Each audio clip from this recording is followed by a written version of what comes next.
troubles come and my heart doesn't beat, then I am still and wait here in the silence until you come and sit right with me.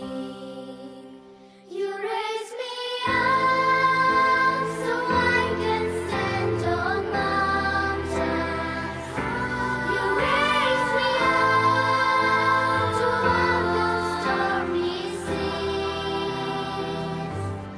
I am strong when I am on your shoulders. You raise me up to more than I can be. There is no life without its hunger. Each restless heart beats so imperfectly. But when you come and I am filled with wonder, sometimes I think I live eternity. You raise me up so I can stand on mountains. You raise me up to walk on stormy seas. I am strong when I am on your shoulders. You raise me up to more than I can be.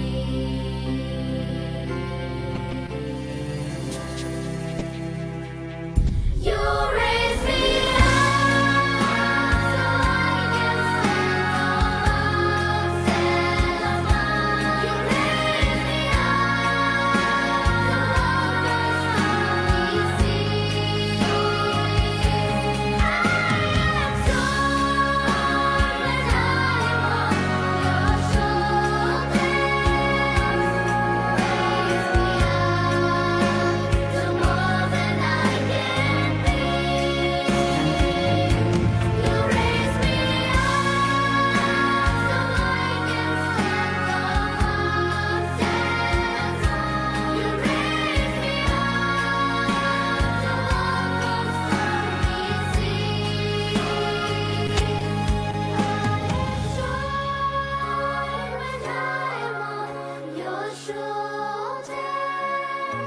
You raise me up to more than I can be. You raise me up to more than I can be.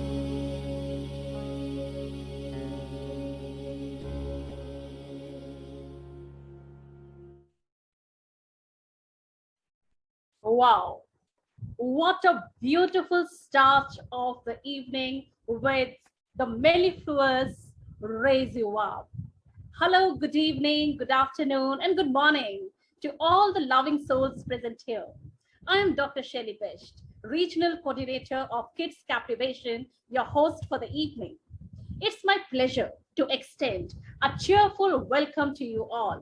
Your presence makes us all very, very happy. Please join me in giving our lovely friends and participants the most cordial of welcomes. And it's gratifying to look around and see so many familiar faces, which we all witnessed yesterday. So, dear friends, what is sensitization? It's a non-associative learning process in which repeated administration of a stimulus results in the progressive amplification of a response.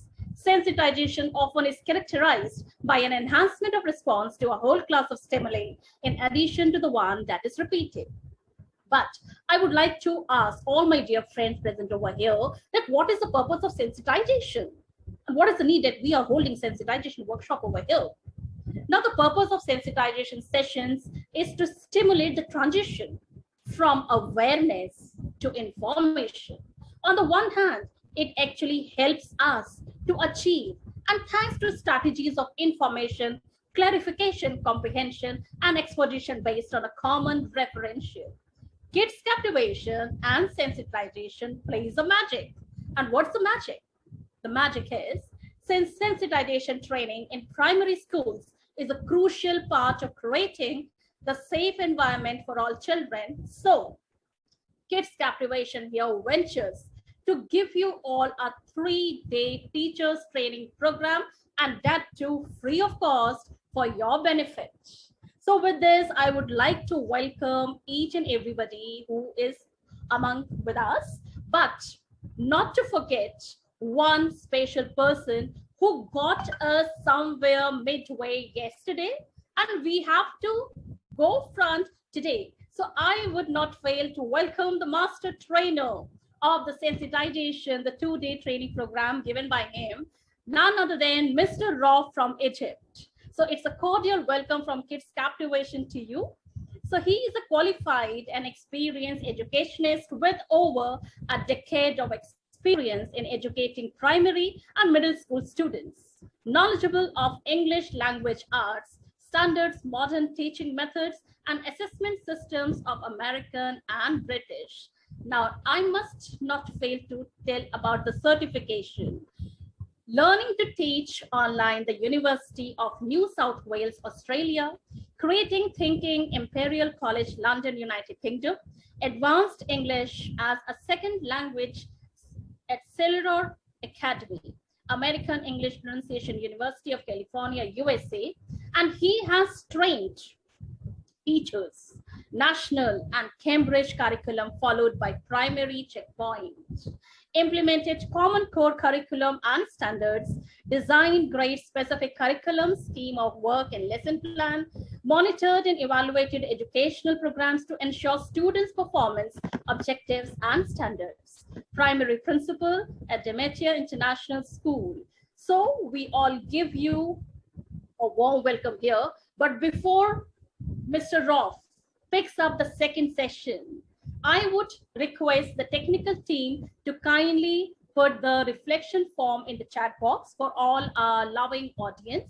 And before the presentation starts, I would want each one of you to have a look at the form. Now, as soon as you click on the form, you will get just 2 or 3 questions. And the questions is all about the reflections, the thought, the consideration, which you had just past 2 weeks. So go through that questionnaire, think for a while, and please jot down your forms, write your answers, and then we'll quickly move over to the session which we all are deeply waiting for. So can I see the form in the chat box? Yes, I request each and every one of you to quickly click on the link. And as I can see, the first question which says, think of at least 3 tasks you have executed over the last 2 working weeks that were related to teacher-student teaching learning. So one thing is very much which I would like to say, that these 3 questions which we have given in the questionnaire is not a part and parcel of the presentation given by Mr. Rauf. Okay, it is just a general awareness. Whatever you have done in the past 2 weeks, whatever connections or whatever work, it is just a reflection, a thought, a consideration, whatever you have, and then quickly jot it down, and we will be going through each and every form. So it is something too good. So get excited to please fill in your entries fast. And the second question says, reflect on which 2 activities that had quality and influence on your learners. So this is strictly between you and your children. So let's see the magic with the teachers over here creates with their own children. And the third question says, list down 2 to 3 forms of learning and teaching expertise that you witness around your school.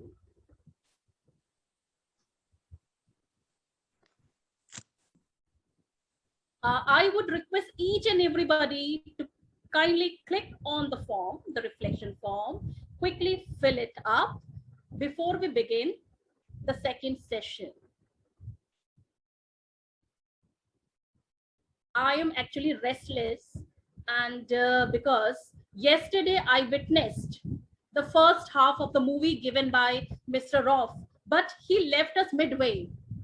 Climax is yet to be seen, And I'm just having the goosebumps that what is he carrying today, what is in magic kitty, which will come out and give us the reflection and also the climax of the rest of the session.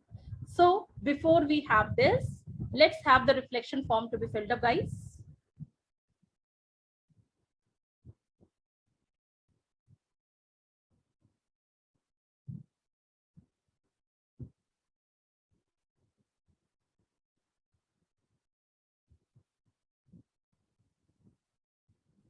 Sonia, I can see you so serious. What for? She's a person who would never stop smiling, and it's amazing. It's surprising to see her so serious. Like, okay, I've never seen her in my life that way. It will be a fun. It will be a fun if all our friends switch on their videos. We should actually want to see how much are you serious in writing the answers. I could see the intensity on Loveline's face. She's actually working down. Vinny, hi, how are you? Even Miss Rajbir is quickly writing the form down. Miss Bhupeshwari Guru, wow. Thanks for opening the camera, Miss Shweta.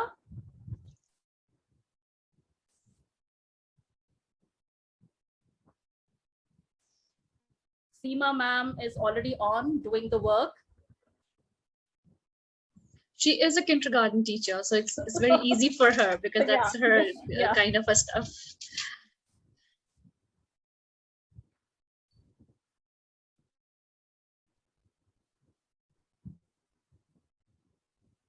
Sonia इतनी tension नहीं लेनी, number नहीं मिलेंगे, कोई बात नहीं. This is not the test going on. We are not going to evaluate you. It is just we want to know the basic, you're tuning with your children, and that too in the past 2 to 3 weeks. Somebody just wants to have the link reshared because they cannot see it. I can see some messages in the chat box. Aryan, please reshare. Thank you.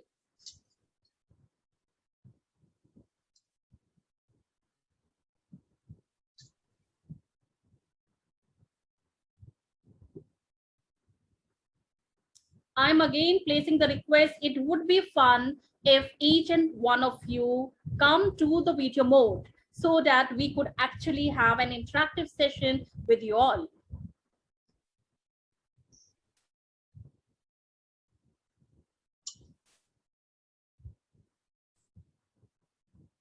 Guys, hurry up. It's already 5:42. So I think we should start. Just fill it up quickly in next 1 or 2 minutes. I think it's very, very short.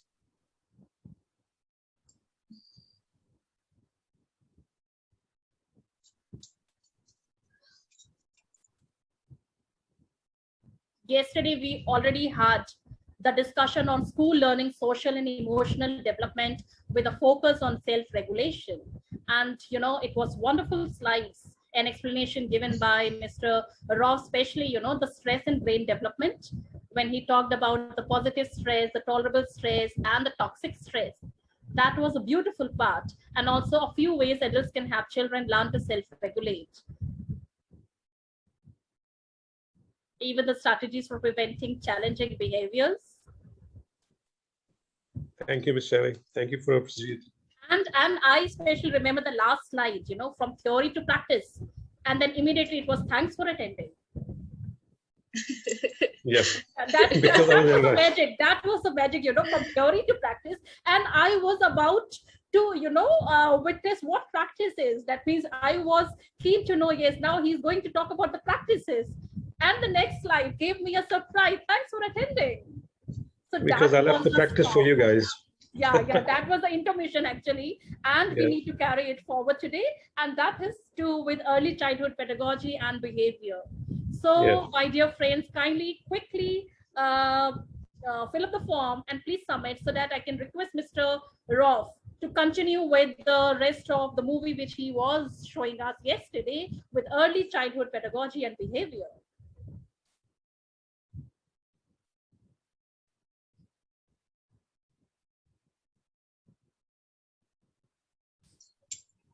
I think we should start, Shelly ma'am. Yeah, I think so. I think so because the questions were very simple. So I request Mr. Rauf to continue with the second session. Yeah, thank you. I'm going to share my. Yeah, sure.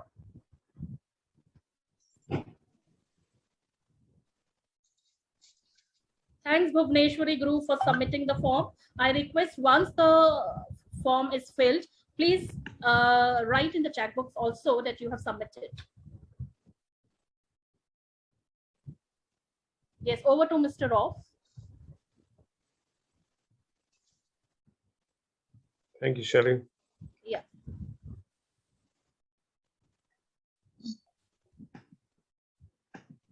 You can see my screen. The screen is not visible right now. Okay.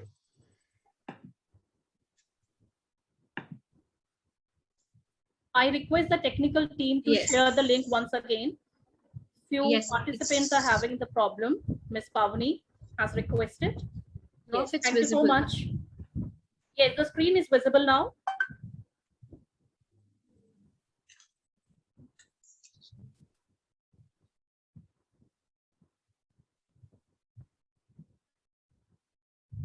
I guess most of the people, they finished the form, I guess. Yes, yes, yes. They have finished. Even they are submitting. You can please start.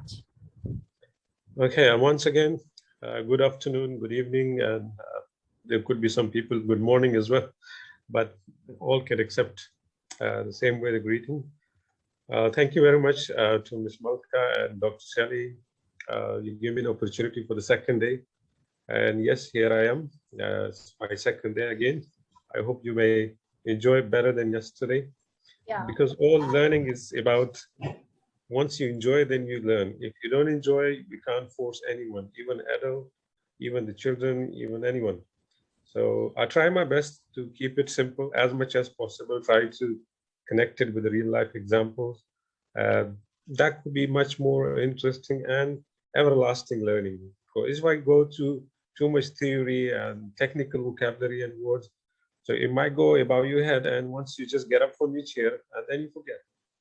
So anyway, thank you very much, guys. Today you can see the second day topic is early childhood pedagogy and behavior. Once again, I always try to merge two different things together. So we want to know today what is early childhood, what kids they want to learn, and then we will talk about the pedagogy and how to deal with their behavior.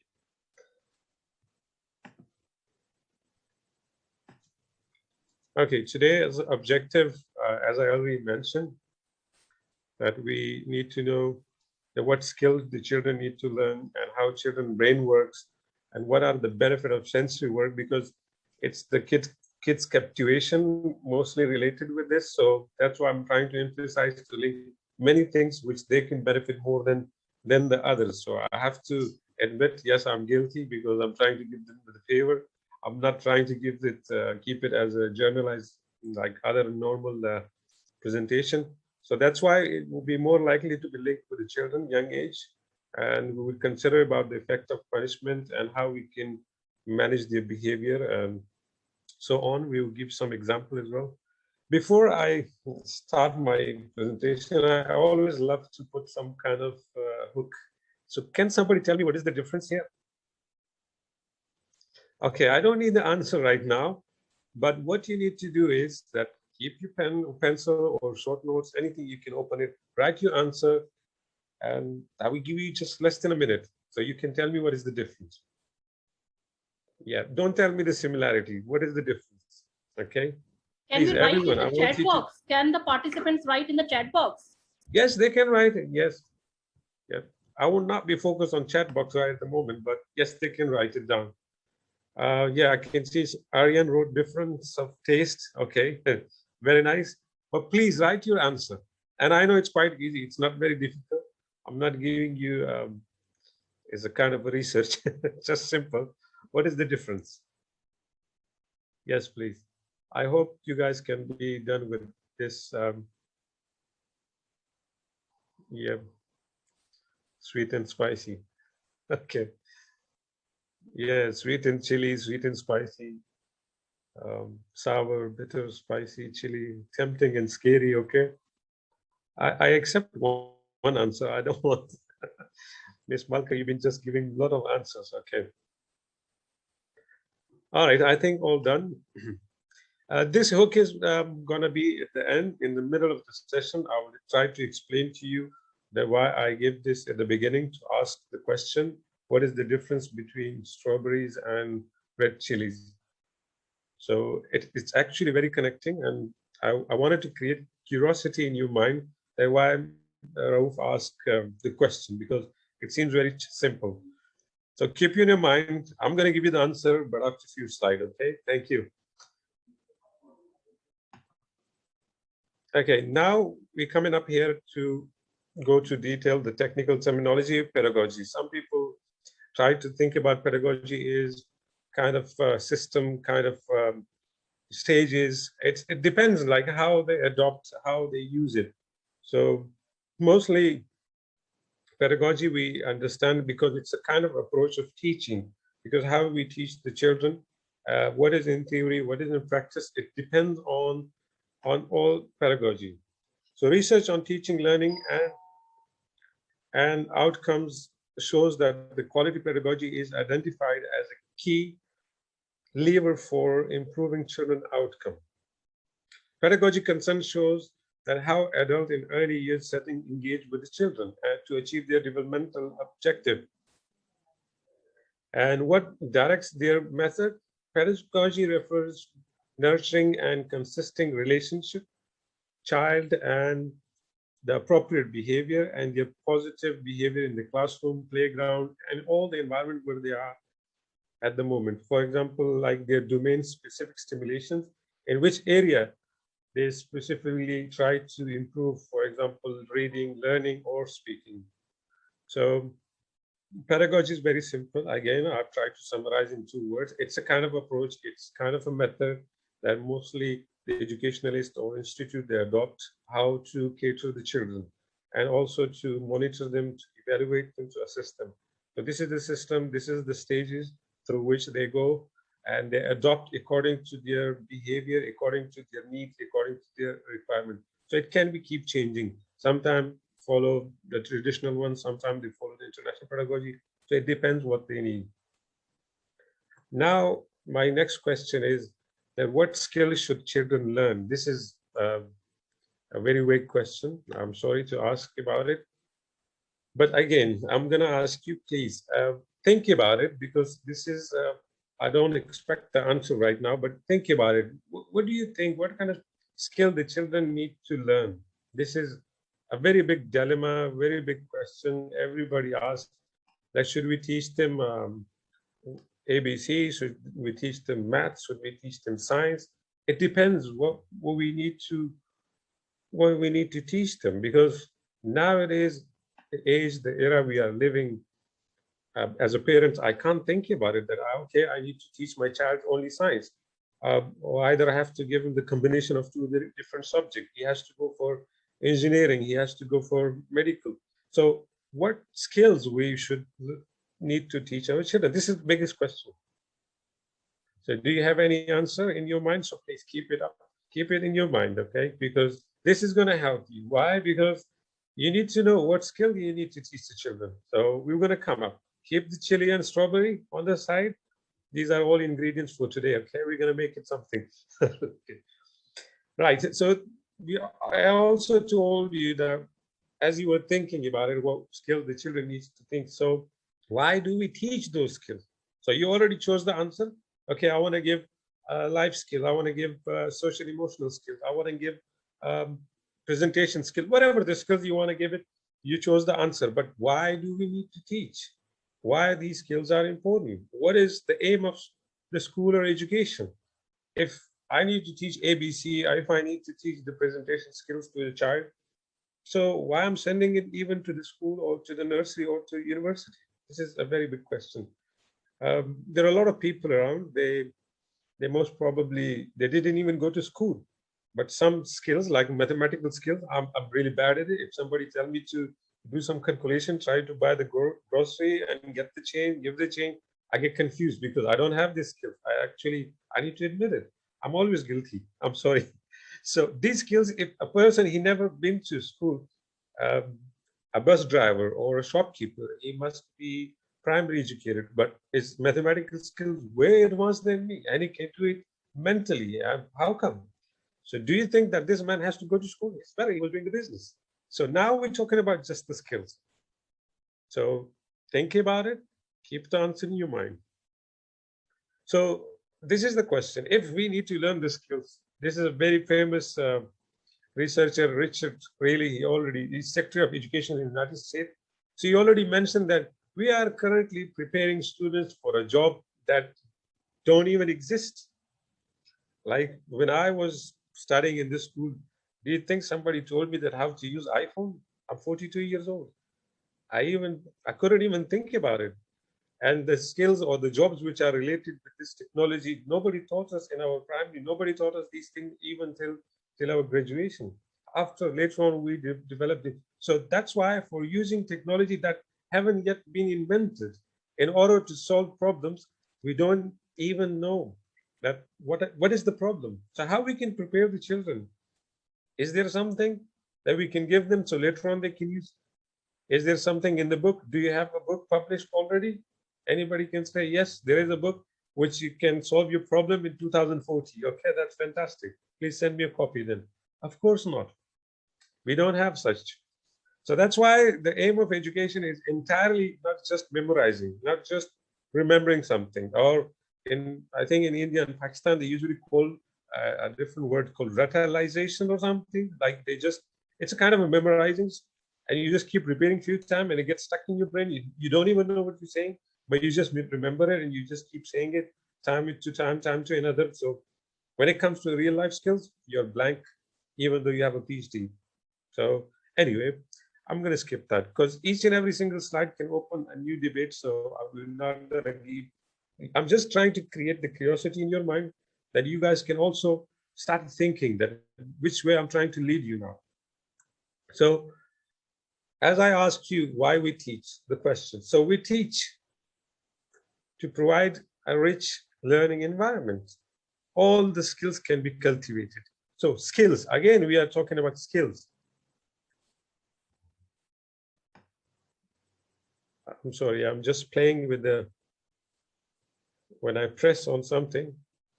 Okay, so if I ask some of you, I guess Miss Malka, you can hear me clearly, but you're muted. If I ask you, can you bring a phone in a room right now and bring all your teachers, all Indian teachers, their knowledge is, can you measure it with a phone? Who will be much smarter than the phone? No, all the teachers? Not really. Everybody has their own unique way, right? Everybody is special in one form or the other. So I don't think I would be measuring or comparing anybody with anybody. I'm going to give you a short answer. Let's say there is the algebra problem and a normal teacher would take 5 to 10 minutes to solve it. But if you place it into mobile phone, he can give you within a few seconds. So it means one phone is equal to all 100 teachers or maybe even more. So that's why I'm telling you that thinking, research, and reading and writing, these are the skills we need to give, because we don't need to give them information. Because if you know how to access to the information, and that's what we are doing right now, we can't retain all the information day by day what we are getting uploaded on the Google and every platform. We can't take all this info, but we know the skill that how to access to this information, and that's what we are prepared for. But again, I'm telling you, in my school time, in my nursery or KG time, nobody told me that there will be a Google, there will be YouTube, you will search for video. If your shirt button broken, you need to search in YouTube to find out how to stitch it back. So these are the things. But right now, I developed these skills, but nobody taught me that.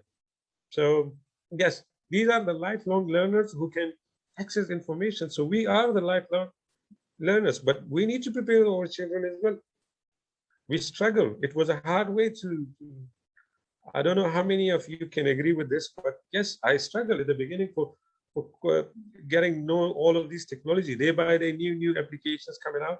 I have to get the training. Even in the schools where you go, so the new smart board came, we have to take a training. There is another app came, we have to take a training. So each and every time we couldn't figure out by ourselves. If there is a technical small little issue, call the IT.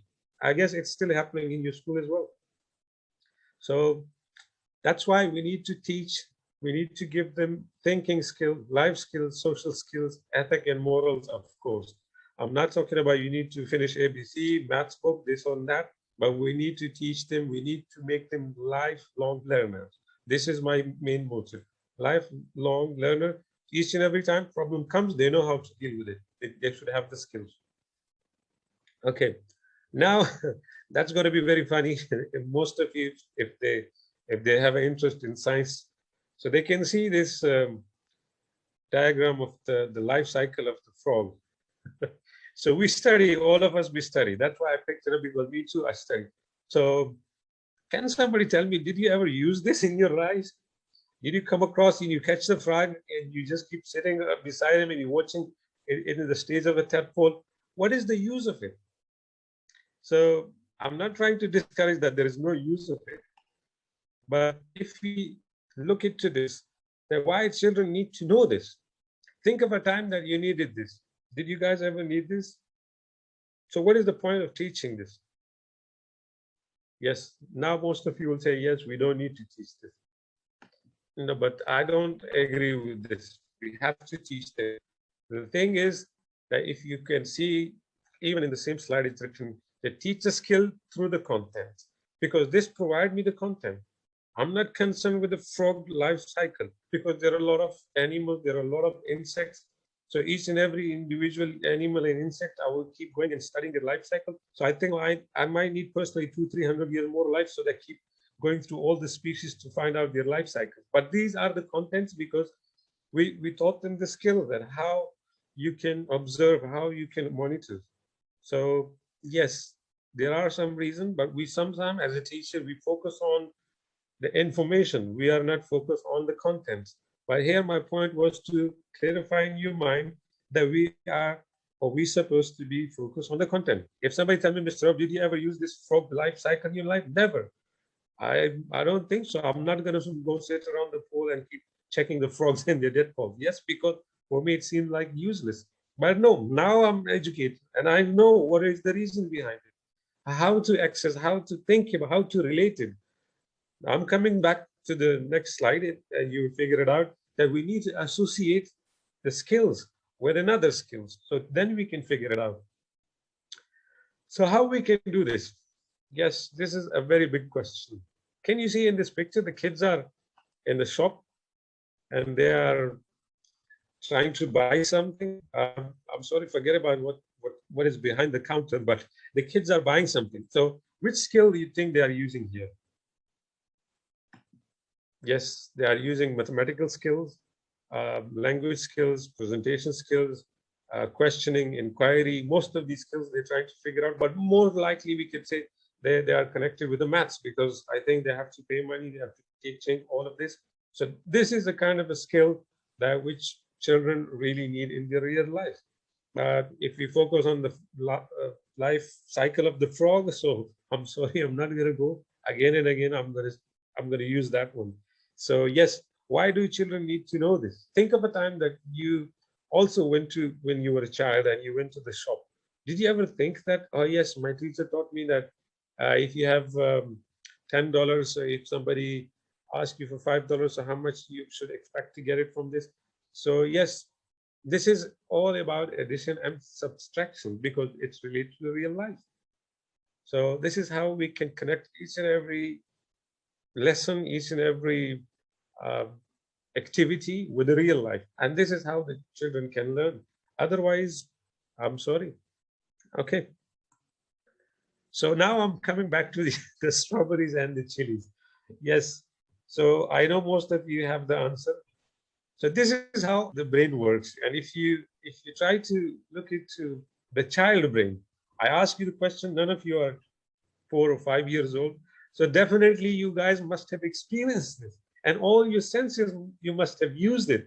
But take me as a child right now, and I'm looking to them. They look so beautiful. This is red. It has the green pod on the top, and the chili also is green.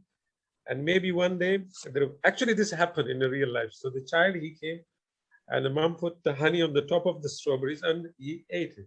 and enjoyed it. It was fantastic, very yummy, delicious. Yes, I like it. Well, I'm sorry, it's not me, but the child. So the next day, he passed by the kitchen and he found the red chili. So he went and he grabbed the chili and he ate it, the chili. We thought it's the same strawberry. So then what happened? So you can imagine. So the problem was that why this child, he grabbed the chili instead of strawberry. And he thought because this is the same thing. Most of you must have answered, and I was watching and looking to your answer that yes, the taste is different, it's sour, it's bitter, and this and that. Yes, but why? How we knew that? Because of our own experience. Which experience? We use our senses. And once you experience your sense, so then your brain relates to no, not all the red things are sweet, and mommy is putting honey on it. There are some red things which is very spicy. You need to be careful. So then they develop a new knowledge in their life. So then they become more careful in their life. Let's say if you tell a child that don't get close to the oven, it's hot. No matter you give him the lecture for 1 hour, he won't get it unless he goes to the oven and he touches it, and then he will burn his hand. But I don't want to happen it. Then he will learn his lesson for the rest of life, because usually somebody can tell you that there is a fire. Yes, it's hot, it can burn you, but the microwave or the oven, they must be hotter than even the fire. And if you touch it, you can straight away have this bruises or injuries. This is very dangerous. So the child will learn once he get burned. I'm sorry, I don't want you to use this, but this is for your learning, that once they experience it, and this is the learning, no matter how much you teach them. Same, I'm trying to tell you, if you take a child to another country and let's say go to France, how is the weather? What kind of language people they speak? What they eat the breakfast in the morning? This croissant is amazing. Everybody runs to the bakeries. Yes, it's amazing. The coffee is beautiful. It's all in the street. You can smell the coffee around you. It's a different kind of environment there. But if you're sitting and I'm just talking, so you can't experience this unless you take the child, you go by yourself and visit the France, then you feel it.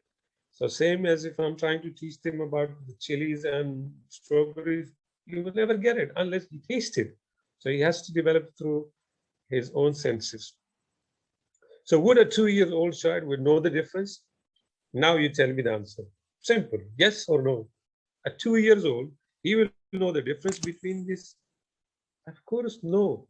When would they understand the difference? This is an example why senses need to be used. And each and every teacher, I'm requesting them, please, for God's sake, use the senses. How many senses we have? 5. Okay, I'm trying to give you 2 more. There are 7 senses, so you can use them to make them learn. And this learning can stay forever in your life. Trust me, if you guys even try this chili and strawberry, you wouldn't even dare to touch them again, because you will learn the lesson. You don't need the lecture, you don't need a book for this. So if you use the senses, it's the best way to teach any child. So this is supposed to come up earlier, but I'm sorry, you can see now the brain looks for the pattern and tries to organize information. So what is the pattern here? I don't see any pattern here. For me, they both same. But what is the next level? The next level is, yes, my senses. This is going to teach me now, because my visual tell me it's the same. But the taste bud on my tongue will tell me, no, Mr. Rauf, this is something else. You have to be careful. So that's why we need to use, while we're teaching our kids, all the senses. Thank you. Now the next slide, it's talking about the natural curiosity. Yes, this is a child in the picture. He's looking to the butterfly. He's curious. So if we put curiosity in the children's mind, trust me, they will not stop learning, even if the school hour we extend it to 12 hours a day. They will still be sitting and they want to know. But if you make them sit on the chair, and if you tell them, okay, just listen to my lecture and open your book and read this line and that line, where is the curiosity? Tell me. If I'm a 2, 3, 4, 5-year-old child, even grade 10, you think I will sit in the chair? Never. I'll tell you something. There was a story, real life story, because this is very important. Because every time there's a story, you learn something. So one of the child in our family, he was walking around with a grandpa. So the grandpa, he used to take him to the school, from the house to the school. So on the way, when they were walking around in the park, so he saw the butterfly. So that's why I put the picture. Grandpa, what is this? what do you call it? It's an insect. It's like, I don't know which name he mentioned it, but he told them, no, this is not a fly. This is a butterfly. It's beautiful, it has many colors. Oh, where it come from? You keep asking questions, grandpa keep giving the answer. Okay, now where it will go, how they eat, how long they live, and why they're sitting on the flower. Can you imagine this child? He asked a million of questions by the time he reached to the school. And it was not his first day to the school. So as he reached to the school gate, you know what happened? His grandpa told him, son, now you have to go to the school. Ah, okay. I don't think so now I can learn. Can you please let me learn more? Can you imagine? Like the schools are not letting this child learn because the child was literally learning with his grandpa because he was curious. He wanted to know about more butterfly. So what we do in our school, now think about it. We make the children sit on the chair, on the desk, don't move, don't talk, don't look, this, okay. I'm asking a very simple, where is the curiosity? If the child is not curious, trust me, I'm gonna bet with you, which is, I suppose, not to, you will never learn. As long as there is a curiosity through your activity, through your play, through your even speech, whatever. Yes, even right now, I'm trying to create curiosity to teach you guys. At the beginning, I put a chili and strawberry. Yes, you guys must be curious. And step by step, I'm putting something like this, though, so that you can be hooked with me to want to know. So imagine about the children, right? Okay, we're going to go to the next slide. Yes, as I told you, we need to use senses. And everybody knows 5 senses, which is, I agree with you, which is smelling, touch, taste, hearing, eyes, visual. Yes, anybody can help me out? I think I can cover it. But the rest of the 2, I can tell you. The rest of the 2 is the spatial senses, which is the distance senses. Like if I give you example, most of the children in the corridor, in the hallway, when they run around, so I hope you guys can see my hand because of the background. They open their hand, and when they pass by with something, so they keep touching it. Did you ever notice? It's happened with many children. Yes. You know why? Because they wanted to know, their brain wanted to develop a spatial skills, which is the spatial sense, which is give them the knowledge of the distance between their body and the object.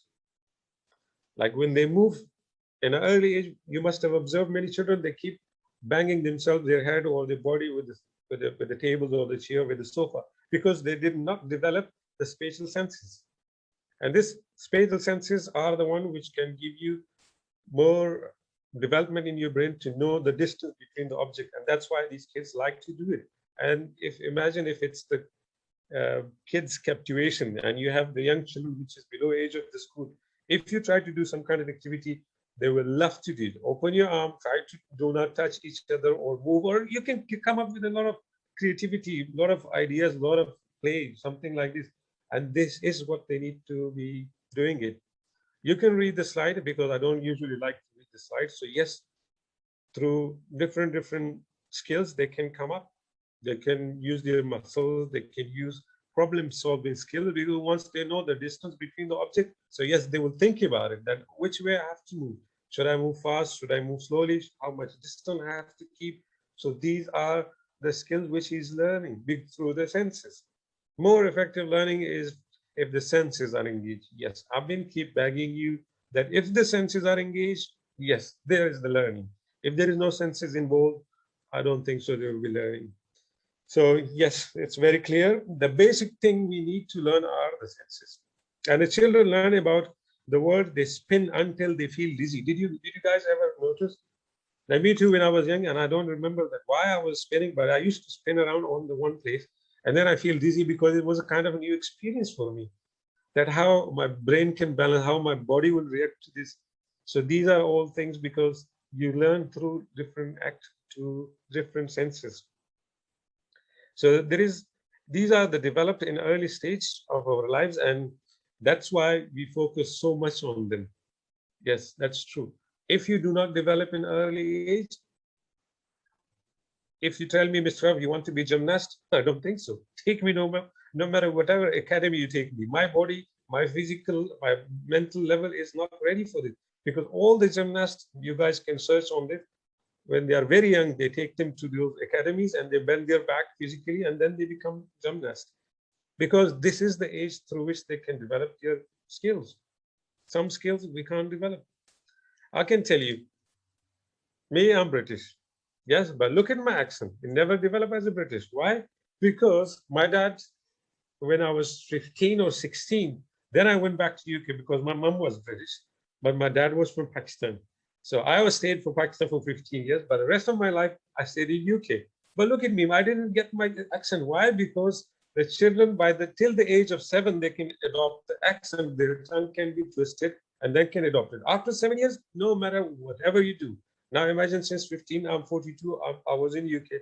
I look at my accent, what happened? Maybe I'm much fluent than others. Yes, I can pick up more vocabulary, everything than others. Yes, but my accent couldn't be the same way. And I'm always telling my dad that, yes, whenever I speak, they tell me, oh, are you Asian? Are you from this and that? Some people get like different kind of misjudgment because of it. So please use the senses, develop their skills to which they need to be adopted in an early age. Thank you. We're going to go to the next slide. Motor skills. Yes, it is one of the skills which also belongs to the cognitive skills. And cognitive skills, motor skills, thinking skills, problem solving skills, these are all connected. But if you look at the motor skills, because it's more related to the physical movement. So what do you mean by the motor skill? This is, some people might ask me, I'm sorry, I'm not going to judge all of you, but some people say motor skills, yeah, I know, but I don't know. Remember, I come across with it. Okay, can you be more precise? Yes. Motor skills refer to the body ability to manage and the process the movement. How our body can manage the movement ourselves? Yes, sometimes when you cross the road, I'm sorry, I don't want you to have this experience, but while you're crossing the road, you know how many skills you need to use? You need to look into the car, you need to judge the distance, you need to adopt the speed which you need to run or either walk, because you need to do all of these measurements within nanosecond. Your brain must have developed. I'm not saying most of people live in cities and they must have developed in an early age, but for me it was kind of difficult. At the beginning, I couldn't cross the road because I need to measure the distance, the speed of the car. Then I have to adopt the same bit, because this is the motor skill. When I was young, I never crossed the road like this in a busy area. It was always calm, always relaxed, walking distance to the school. I've never been to the city because I used to live in Southall, which is in southwest of London. It wasn't that busy. So, but when you come back to Pakistan or Cairo, Egypt, and you come across the chaos on the road, oh my God, that's a real challenge, because you don't have those motor skills, because I never measured the distance, I never measure my speed, I never judge the car speed to adopt the same way. So yes, these are the motor skills. We need to use it. A person's motor coordination is determined by how well he or she able to perform a desired function. If the kids are playing, yes, why they play? Because they're developing their skills. We just want them to stick to the chair. Don't move, don't talk. Yeah, okay. Do you think he's going to learn? I don't think so. So remember, reason and pay attention, working together, that these are the skills when they play with each other. Brain focus on survival by the age of 12. So when the children fear something and they get scared, but they don't have the survival skill, what we need to do? Do you think they can run? They're going to sit and cry. But we, as an elder, when we see something scary, so what we do first, either we fight or either we run away. But these skills will come later on, which is the life skills, but brain focus on just only on the survival skill. And you can see in the image, what are the kids are doing? Yes, this is a real learning. You can teach them colors through different acts. You can teach them the shapes of different objects. You can teach them different textures. But if your play area or teaching area is full of all these equipments, and these are quite easy to get it, you can even request the parents, the kids can bring it with them. And they love to bring it because they'll be forcing the parent. Yeah, we need this because I'm going to play with it. And they think they are playing. And yes, and I get so happy when I hear that they don't mention we are learning. They say we are playing. I say, yeah, exactly. But later on, yes, when they're grown up and they remember that, oh yeah, I was actually playing, but actually this is a learning. Right. So look at this Bloom's taxonomy. I don't want to go in deep details because most of you must have studied and come across, and you must have ripped apart even this Bloom taxonomy. Sometimes what they do, they try to put it upside, they try to use it because the first stage of critical thinking we measure by if they remember. And I always never agree, because remember with whatever they memorize, they just tell you and you think, yes, fantastic, because he learned. No, this is not actually learning. I want them to reach to the level of creating something. When they go back home and they try to pick up some object in the house, even a fork, and they draw some dots or eyes or something forky, and they make him walk, they make him talk. Yes, they are creating something because what they learn in the nursery, even though it's a play.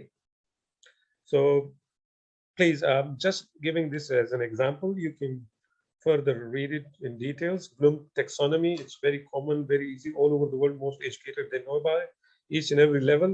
I will give you quickly a kind of a precise highlights of this. Remember is the first level, understanding is the second level after the remembering. And once they apply what they learn, so yes, this is the middle level. And mostly in school, when we test our children by different assessment, so we see that whether they understand, or either through the reading comprehension, they give the answer, okay, yes, because they can explain the ideas, and we give them the full marks. No, learning stops. It's never stopped. It's supposed to go beyond the creativity. It's supposed to go, even the PhD people, what they do, they're trying to sit in the boards of the other universities, and they're trying to evaluate the other candidate, because they think, oh yes, because I reached to the point that now I can evaluate other people. But evaluation is not a skill. It can be, you can say it the other way, but once they create something, they come up with a new idea. Yes, this is a learning. So yes, Bloom's taxonomy, and this is just a basic critical thinking. If we go to the next skill, which we call it social and emotional, and we were yesterday so much into this, because if we try to look into the kids, they are so emotional, and this is their first time when they come out of their house. They wanted to be social with other people, the new faces, new friends, new environment. So yes, this is a social emotional development, represent a specific domain of a child development, which is, it's gradual, it's integrated process through which children acquire the capacity to understand what they experience, and then they will express. When they go back home, they will tell their parent that, yes, I experienced today, I talked to, let's say, Yasir or Ahmad or whatever the names you can give. So what he was saying, how you look like, and he did this to me, he said to me, because he adopted these skills. And he will manage his emotion as well. And this is how he will develop a meaningful relationship with others, because we give them the opportunity. So please let them talk, and let them be friend with others. Let them go outside, even sometime with the classroom. As I told you yesterday, if a child say, I want to play with this one, yes, why not? Because maybe he must feel some kind of emotional attachment or comfort with certain people. Maybe the other friend, maybe he doesn't feel like. Sometimes he should try to put the two people in a group. So one child will ignore, he say, no, ma'am, I don't want to be with this one. I want to be that one. Okay, why not? We have to respect their preferences, because behind those preferences, there is social and emotional skills are involved, and this is how they will learn. We can talk about these skills all day long. Even I can tell you not all of our life, but yeah, it may take longer. Than each and every single skill has too much depth, but I'm here to just try to highlight them. More likely the life skills, because life skills are the kind of skills which as an adult, a lot of people were with me in university when I was in Liverpool. I was doing my master. So they were staying and they say, oh, I'm hungry, but I don't know how to make a sandwich. Can we go to canteen buy? I say, you have the bread, you have the toast. You don't know how to warm this, put in a toast. It's not such a, I can't explain my feeling, how to describe it, but because this is a life skill. If the clothes get dirty for a child, he doesn't know. He started to sit and cry. Oh, mommy, come, please. What to do? He can't go change the pair of socks when it gets wet in the rain. So think about it, that life skills are a valuable lesson in kids' life. They use throughout their lifetime, and it will never stop. This is the basic thing, that life skill never ever stop. But most kids don't learn how to handle a real world situation until they are in a high school. So I'm giving back to you because the KC children are young. We don't need to wait for them till they reach to the high school. we should focus on making some kind of curriculum, activity, or session through which they can learn life skill. And I've given some example on the sheet, you guys can see it. So don't wait until these children are teenager so that they can teach themselves. So making good decisions is also a life skill. Every child should gain learning with a very young age, which I always insist. For example, give them the choices. Begin with the basic decision making skills. For example, if you tell them, would you like chocolate or would you like vanilla ice cream? Definitely one of the child will prefer one of the items, but ask them why. So this why will integrate another reasoning behind your mind. So why I made this decision? It will give you a rationale behind it. So you have to give the opportunity to the child to give you the rational answer, rather than we just tell him, okay, this is this, this is that. Okay, don't further ask questions, don't go deeper than that. But ask him why you choose this. Let's say you tell him, okay, would you like to wear blue socks or white socks? Why? So whenever you ask the why, he will give you, no matter it's a funny answer, but accept it because you gave the opportunity to a child to express himself, and he also will try to think about it. Okay, I can make decisions. Yes, that's very nice because I'm not being forced in my life. So how to make decision? Even till now, as an adult, something happened. What we do? We call our mommy. Can you tell me if I get admission into this one or that one? We ask mommy. Or if my mom is not qualified, we call one of our friends. Let me take Shelly as an example. So I would call Shelly, hey Shelly, do you know there is a new course coming up? And they're asking this much. Do you think I should? But what about my decision? Yes, getting opinion is a different. But what I'm going to decide, because I'm just listening to others, maybe their opinion will be based on their own personal experiences. Maybe it's good, maybe it's bad. But what about me? Where is my own personal decision making skill? Nobody taught me in my life.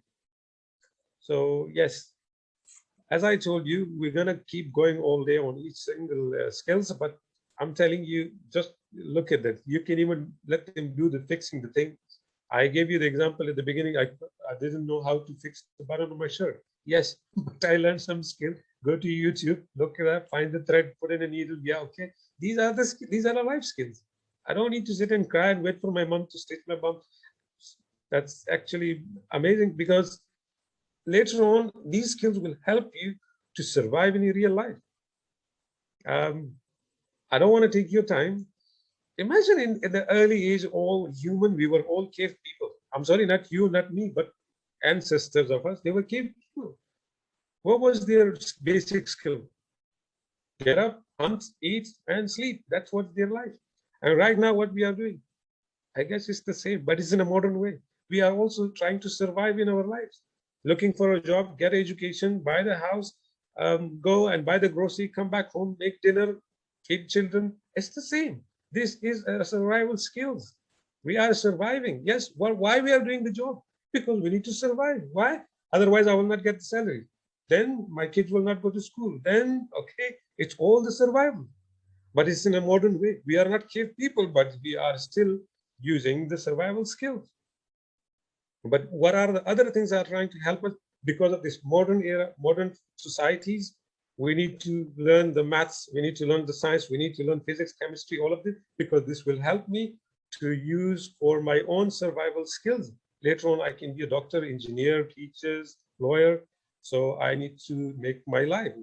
Otherwise, why we need these jobs? If I even have my own business, still I need some skills to figure it out, how to make the business plan, how to make the deals, how to talk with the foreigners, foreign traders. So yes, we are still surviving. The whole education, the whole knowledge is about survival. Okay, I'm going to go to the next slide because I have a lot to talk about each and every single word even. So that's why I'm just keep giving you a little bit highlights, but I'm afraid I might gonna get short of time. But anyway, I'm not gonna rush today. So integrating skills, please. As we mentioned, all of these skills are this one, that one, social skill, emotional skill. We can integrate them. We can combine them. Like look at this cycle on the slide. Reading, writing, social studies, and all of these subjects are mentioned. But between those subjects, we can combine them. How we can do it? I've given some example on the side. You can also see it. That some people say, well, no, we are not in a favor of integration, because usually the kids, they get confused about it. But I am always telling them, no, we have to integrate, because standalone subject, standalone topic never works as long as if it doesn't have a connection. It has to have a connection with either with the social life, either with decision-making skill, either you can even bring the money, currency in your hand, and then tell them, okay, I'm going to give everybody a pocket money today. If somebody tell me the ABC or whatever, you know, I'm not talking about the reward here, but yes, how much you take, you can bring the coins and you give them few coins to the children. You're teaching them literally 2 + 2, 4. But which way? Through a real life skills, because you're trying to integrate all of them. So skill integration generally refer to linking 2 or more of traditional 4 skills. Language is always there, reading, writing is always there. So we don't need to use skills in isolation, please. So we use them all together for, and using them, the topic that usually is different from a different angle. So again, I'm not in the favor of teaching a single subject alone. If it's not combined, if you try to put maths with the science, yes, it works together. If you need more help to ask me a question that how we can integrate subjects, so I can give you another one day more on this. But I'm just telling you, yeah, there is a possibility. So you guys can do it. It's very simple. Right. How do we learn? Yes. Now we're coming to this, that how do we learn? But this is not my question. This is a question was given 2000 years ago. Aristotle later on suggested a law of association. I already highlighted at the beginning that we try to associate. You remember the red chilies and strawberries? Yes, I'm trying to associate. As a child, when I was 2 years old, so I ate strawberry, they were red, it has the green part. And when I see the chili, so I try to think, associate, yeah, they are the same. I pick up the chili. So yes, later on, after 200 years ago, again, a philosopher, Locke, he retreated the same law that yes, we learn by associating, and our mind naturally connected. We don't need a teacher. As I give you the example of 2-year-old child, did somebody taught him that this is this and this is that? No, his brain. And this is something natural in each and every individual human, because they try to connect it. I can give you a simple example. I don't like to call people by name, whoever comes up in front on my screen. But Miss Shally, do you like perfume? I personally like really perfume a lot. So whenever somebody passed by, I hold it for a while and I think about it that I smell this somewhere. Why? Because my brain is trying to associate with my past, that where did I have this smell? You know, I smell it. Somebody was wearing this perfume in the party. Maybe I went to interview, somebody was having it, but sometimes I can recall it, sometimes I can't. But imagine this is a natural instinct every single human they have, because they try to associate. And without this association, we can't learn. So associative learning occurs when we learn something based on new action, new stimuli. If something comes new, then we learn. Again, chili and strawberries. If I don't ever taste chilies, I will never learn. I would think every single thing in the world is red and green pot, it's sweet and nice. So if something comes new, then my brain will associate with the past, then I learn. And then the brain make a separate portion, separate folder in our brain. So yes, not all the red things are sweet. Then I learned my lesson. So the most famous example is Ivan Pavlov used the dog to demonstrate the stimuli, such as the ringing of bell. So yesterday I told you most of the experiments are done on the human, sorry, not on human, they are done on animals. Sometimes they use rats, sometimes use cats or dogs for the intelligence, for the brain. Dogs are very intelligent. So Ivan Pavlov experiment is well over famous because everybody knows about him. That even in our schools also we need to study that how he used this ringing the bell and he giving the meat to the dog. So you can find out on the next slide. I'm going to show you now. At the beginning, what he did, he used to give the food, and it was unconditional stimulus. So stimulus means unconditional action. In short, in a normal terminology, he doesn't require anything from the dog. He just put the plate. The dogs will see the food. He starts having saliva and he starts dripping. Okay, then what he did, the second step, he started ringing bell.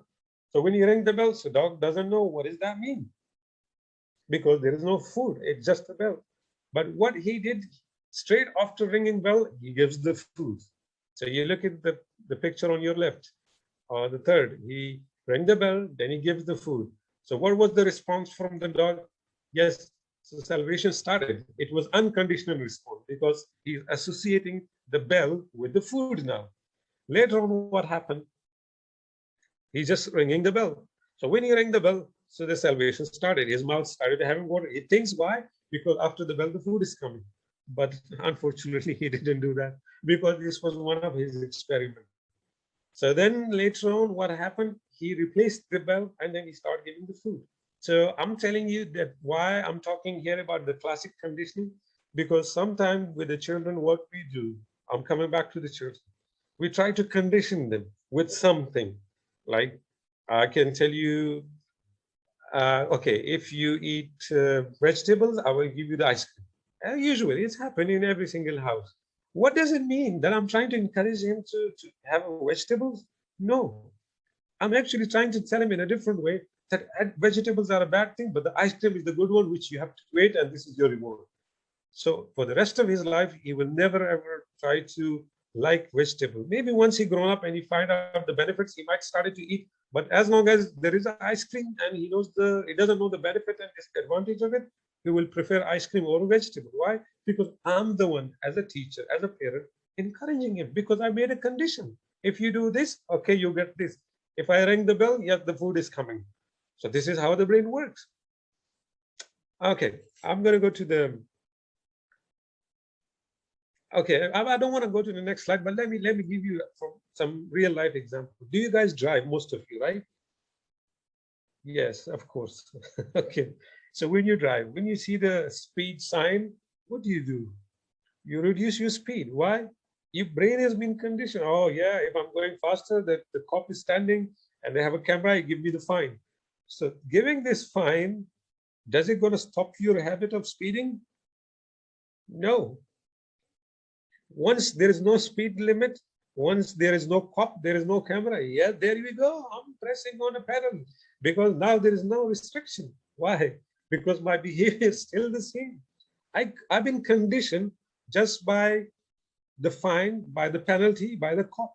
But what I'm doing as a human, well, that's challenging. So I'm going to go to more in detail because I've been requested by one of your colleagues. She told me that we usually, in the traditional way, we use the reward system.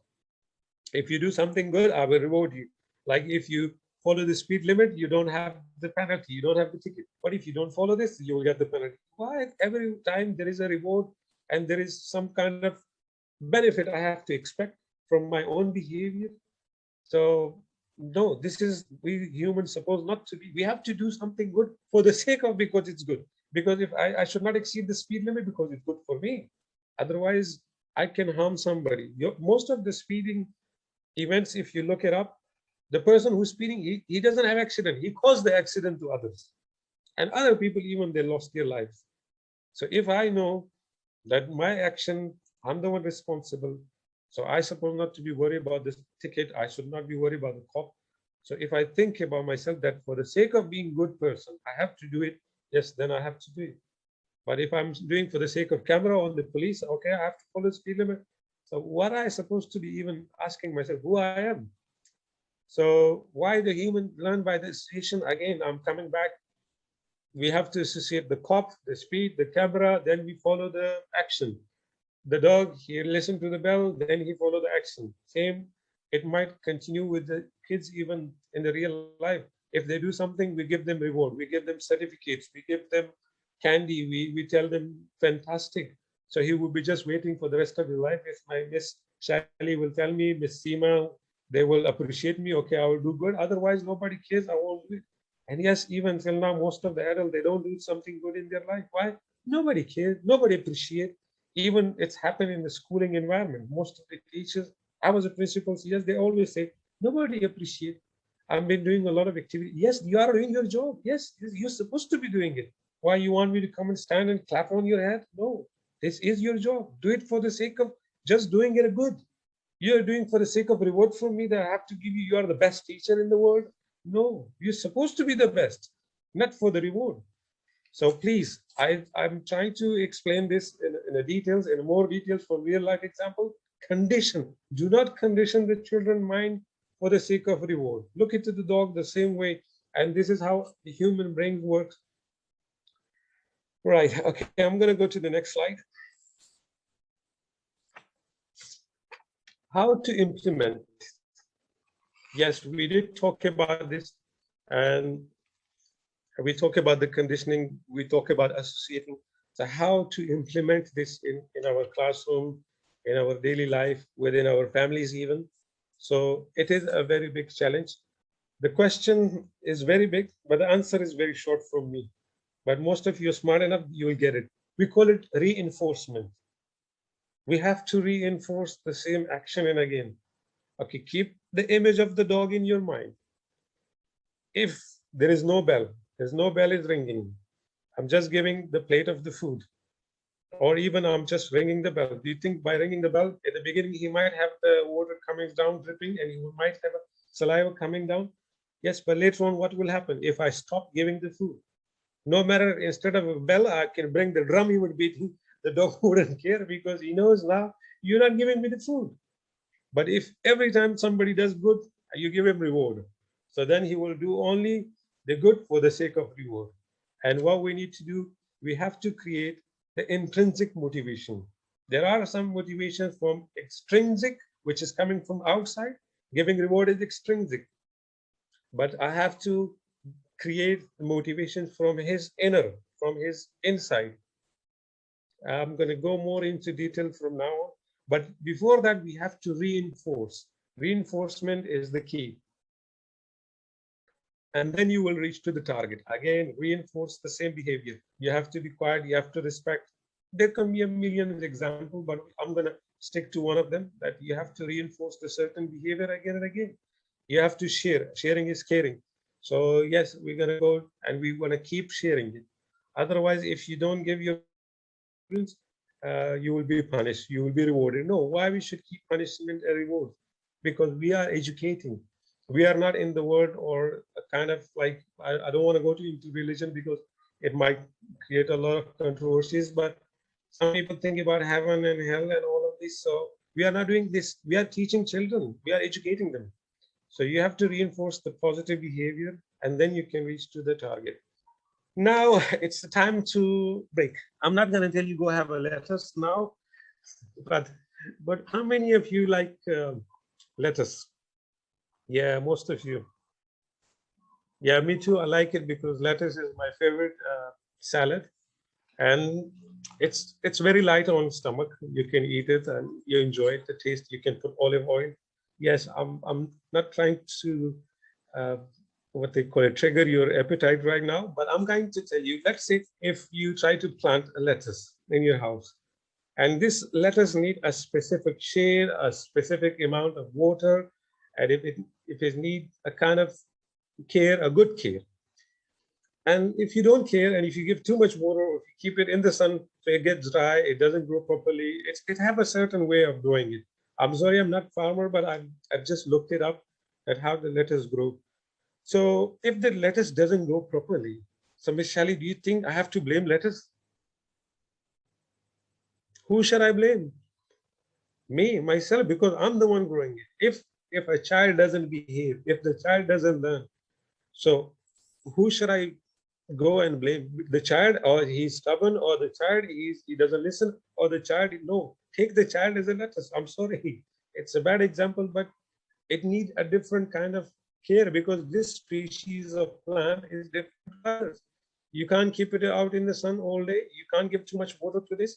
Sorry, you can give too much water because it needs a lot of water 3 times a day, but other plants need just once a day.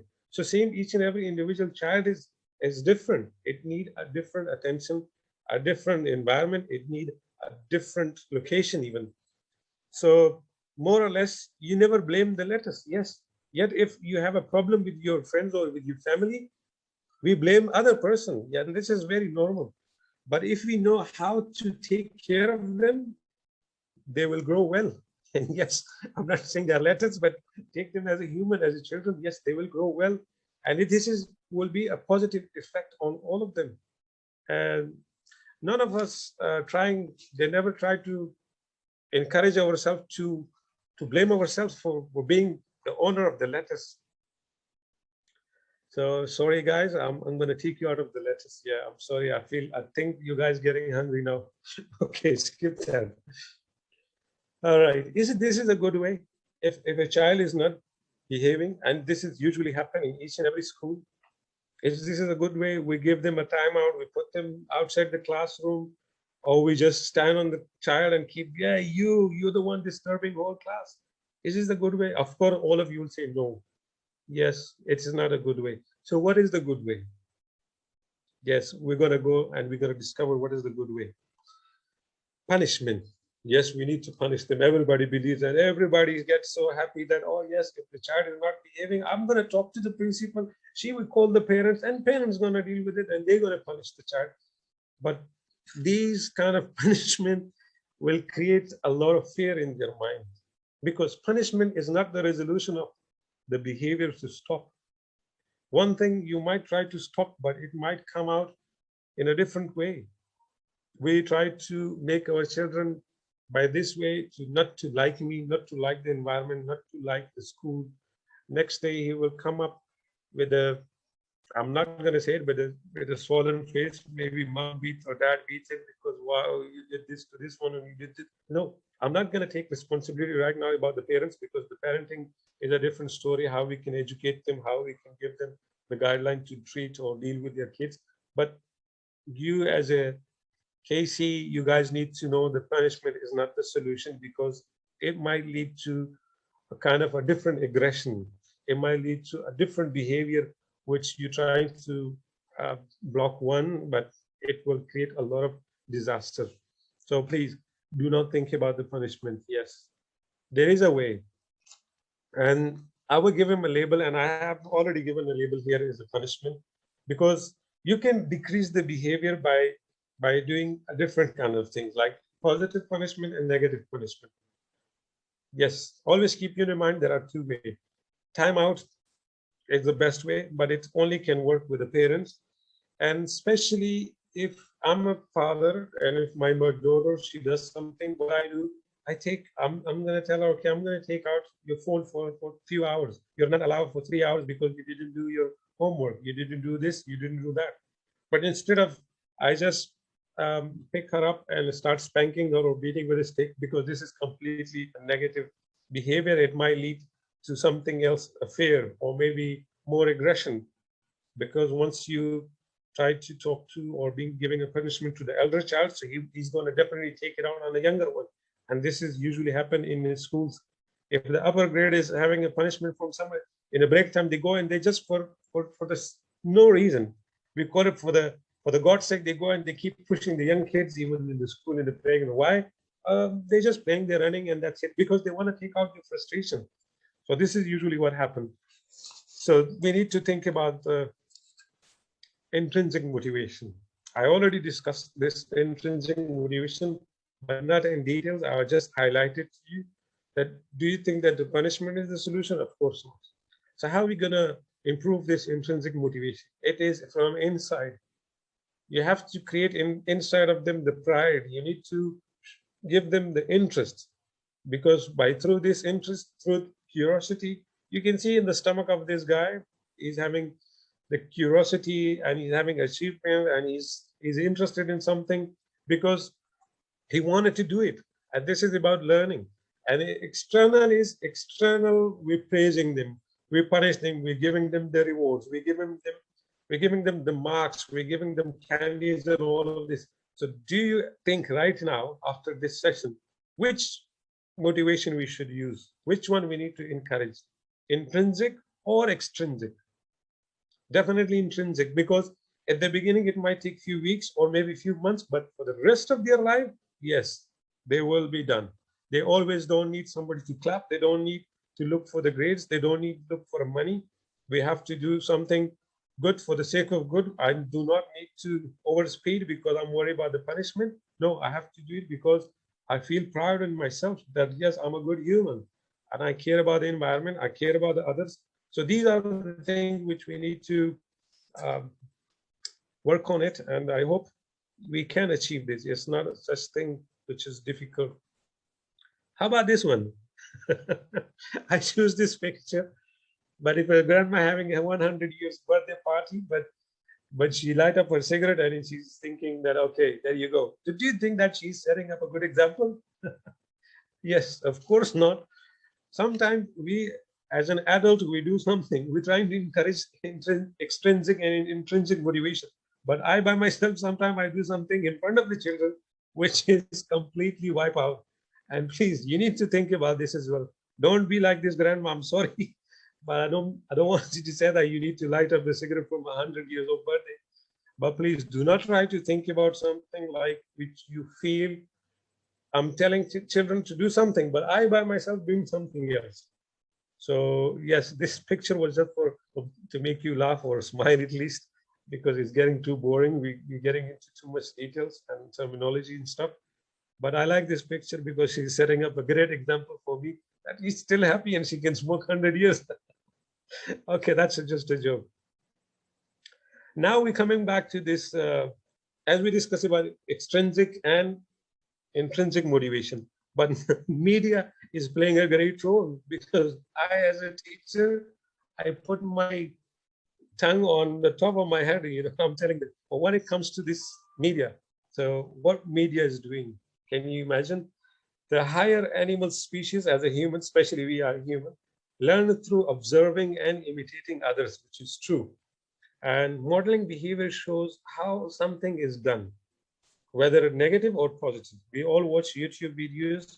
If we don't know something, we need to admit this. I already admitted at the beginning that if I don't know something, I just go, and I'm visual, so I just see some things and then I can apply and I can do it. The children also learn many things by watching it. And then, yes, of course, learning by watching someone model behaviors is a kind of vicarious learning. So seeing the consequences is vicarious reinforcement, because once you see something happen in the video, so me too, I'm going to do and punch the wall because the superhero, he did punch it and he break the wall. So this is kind of reinforcement. It's coming out of, not from me, it's coming from media. And I'm sorry to say, media is much more powerful than even the teachers or institute and schools. So this is a very big challenge for all the educators. So we need to give some parental guideline and education to guide them and what sort of media, what sort of things they need to watch. But this was just a highlight, and we can deal with this. Learning by observation. This is one of the theory, because as I mentioned earlier in the big slides, that yes, we learn by observing also, not just by sensory methods. There are many ways. Attentions, extends to which we focus on others' behavior. We're watching superhero. What are those men? Spider-Man. What is the other man? Iron Man. There are a lot of men. I'm sorry, I'm not watching this Max, but yes, most of the kids, they get inspired by them. Why? Because they're observing from them a different kind of moves, a different actions, a different slogans that they're trying to apply. Once they finish the movie, they go out, they start jumping. Even they start jumping from the sofa. They think, oh yes, me too, I'm a Spider-Man, or what was the other one? I'm sorry, I'm not into them, so that's why I don't know all these men. Okay, yes, Iron Man, because I've seen most of my students, they used to raise their fist up in the air and they did, there you go, okay, you're gonna fly. You're not gonna fly, this is just a fiction. But yes, we do learn by observing. Yeah. Okay, we're gonna move to the next slide. A child watches their parent uh, folding the laundry. Yes, but here what is happening? Are they folding the laundry? No, it's the exact image. Imagine if you're watching WWF, which is wrestling, one of the very famous shows. And the kids, when they go out, they does the same technique, the same move in the same way. And they think that me too, I'm Rock, I'm John Cena. Oh, I don't know what are the others. So they act exactly. If you take child with you while you folding the laundry or you cooking, so you can tell her or him that, can you please come and help me and watch me how we do this together. So once he watch you doing things, I honestly learned some cooking from my mom, because she always used to tell me, come to the kitchen and help me. And can you roll this? Can you, whatever the chores, I know how to cut onions. which is a very difficult job. I know, because it makes you cry. But I learned because how my mom told me that once it make you tears, so you have to keep something chewing gum, or whatever the sort of things she used to use it. But how I adopted, I was very young because I learned by observing her. So unfortunately, there was one of experiment most of you must have come across. They call Bandara studies. This guy, he put the doll, the plastic doll, voodoo dolls. I love to put this picture there, but it was going to be a lot of images. So he put this doll in the room and along with a child and adult man. And they were locked up for a while. So what this adult he did, he started to punch this doll. You know, the one which is standing and he keep moving, full of air. It's made of plastic. So when he was punching, so later on he sat down and the child got up. So he also started to punch this doll. Why? Because he's for the man. And in another room, the same experiment happened. They put the doll and the lady was there and another lady, and she started to decorate. She started to put things around her and she treated it as a doll. But here in the room, what happened, what the adult he did, so the same the child was doing. So yes, this is called of imitation. The kids always love to imitate. Trust me, don't let them hold the knife in the kitchen, but let them bake the cookies with you to make the Play-Doh. This is amazing, and they're gonna go and they're gonna do it in the house. Kids love to do the kitchen stuff, and this is how they learn. Here you can integrate even your science, your maths, your social study. You can tell them that I'm gonna make Anzac cookies, which is famous in Australia. Why? There is a big history. You can tell them the story about it. You can give them the measurement of the flour and the water, because this is also the maths related. How many liquid, how many liters? And then you can also mention the ingredients, which is sugar and flour and butters. These are different elements which we use. And then you can teach the science maths all together. I don't know which one is which one, but you can figure out much smarter than me. So you can tell them that how much heat it needs, how many centigrade. In one making cookie lesson, they can learn millions of things which a single teacher will take, I don't know how many sessions to finish and teach them. But once they do it, they will remember it. And they will remember even related vocabulary with it. Even if you tell them write the ingredients, they will remember to writing. They will integrate the writing skill, reading skill, all the skills they will use it. This is only one of the examples I give you, but otherwise there are millions of examples I can tell you. But just cooking, or even telling them let's make pizza, or whatever. Yes, pizza also give you a shape, the portion. For the upper grade, you can use the fractions there. This is 1/4, this is 1/8. And okay, I'm almost nearly done. So I'm going to tell you to just focus on this picture of this child. This is the classroom environment. When you tell the child to sit down, what happened? You sit on the table, you create the table, make a dinosaur, you make it a rhinosaur, you sit on it, you fly over everywhere, because we are trying to reinforce kind of one behavior, but how many he tried to create while he's bored and stubborn, because you didn't make him involved in doing something. So that's very important for each and every teacher to think about it. Once the child sits, and he's going to fly the dinosaur around you, but once you just move away. So this is usually happen, because sometimes they do these things for the peer approval, because they think that they are so cool and my friends will like me because I'm so stubborn and I don't follow the instruction. So you need to ignore them. And sometimes you can take them along. I usually tell these students, come with me. We're going to teach the whole class together. Yes, I make him stand next to me rather than just stop him or snub him or scolded him or give him a punishment. No, I don't do this. I try to engage him with myself. So that's how you can forget about what he's planning for me, because I don't want dinosaur in my class. Okay, that was just for fun. Effective punishment. This is a very traditional way we used to do that, but I'm sorry, we're not going to do this. Please, these are just the images because we used to happen. And still, the way we learn, most of the teachers, they think this is the best way to discipline them, but this is not going to happen, and please don't try them. Don't make them write 100 times again. Don't tell them, turn your face towards the wall. I can see some smile on their faces because it might definitely happen in the past, but it is true. This is not effective punishment, not at all, because by the time you give them the chance to do this, he must be or she must be thinking something else for you. So, yes. Disadvantage of punishment. Yeah, why we don't need to punish. The reason why, because it can produce unwanted behavior. such as I mentioned, aggression, rage, and some children, they're trying to take revenge from the teacher because he did this to me. Okay, I'm gonna puncture his car tires or do something, and it's happening usually. Some children, they can't take revenge, but what they do, they develop some fear in their heart, and they don't like the teacher. They don't want to sit. Even they started to hate the subject because of the person.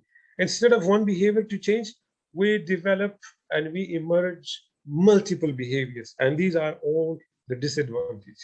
People learn to avoid the person delivering the worst consequences. Children learn to stay away from parents or teachers who often punish them.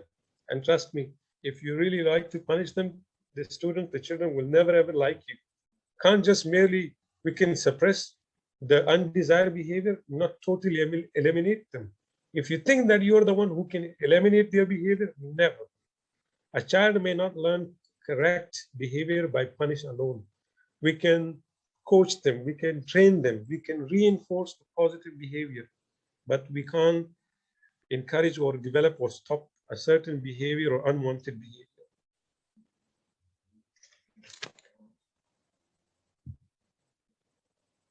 Okay, I'm sorry, my phone was ringing because it's a real life, so sometime you might come up with something. I already mentioned to you guys that positive observational learning is really helpful. When something happens, yes, how we do need to reinforce this behavior. By reinforcing the desired behavior with praise, the child will be more likely to perform the same action again in the future. Reinforcement can include anything that strengthen or increase behavior, including specific tangible rewards, events, and situations. And you can see the child is so happy he's baking cookies with the grandma because this is his reward. And by this way, he's learning more things. In contrast, punishment always decreases a behavior. Well, okay, maybe a one behavior. I'm sorry, I need to get rid of this. Somebody literally forcing me to pick up, and I'm just been canceling. I'm sorry. Okay. In positive punishment, we were talking about earlier, you saw the positive and the negative punishment. So I'm coming to the positive one, that you remove a pleasant stimulus to decrease a behavior. For example, when a child misbehaves, a parent can take away a favorite toy, and this is the positive way. Otherwise, it can't be done in a different way. And I told you, I personally use the same technique. It can suppress the behavior, but it can't stop it. Because after taking away the toys, I don't leave them alone. Okay, come on, let's go out. We're going to buy something together. Can you help me to pick up some groceries for mommy today? Yes, they like it. But they always keep in mind that I did a certain move or certain action for which I was punished because my mobile has been taken, my tablet has been taken, or this certain things which I really love, it has been deprived. Like now I can't get it, but why? They have to think about it rather than I have to show my power over them. Yes, there is always a solution. You can see if I can't solve the puzzle, then I need to color it. But we're not going to do this. There is always a solution. There is always a problem. You don't need to color the kids with the same way you want it to make them react. You can make some rules, some guide. There is some guidelines, and most of the educator they knows about those classroom rules. This is a bigger lecture, biggest you can say presentation can be. That what kind of rules we need to develop. You can take the children with you, and you can tell them that let's make the rules together. What if somebody's screaming and he's not behaving? So you can make the rules. But yesterday I told you those rules should not be do not. It has to be in a positive way, not in a negative. If you try to say do not, so the brain doesn't register the negative. Brain always thinks that it means just shout, because I'm just hearing only the word shout. Do not shout, but he would think about shouting, because definitely yesterday example, I don't want to repeat it, but if I tell you again, don't think about the blue elephant. Again, you guys must have even thought about it.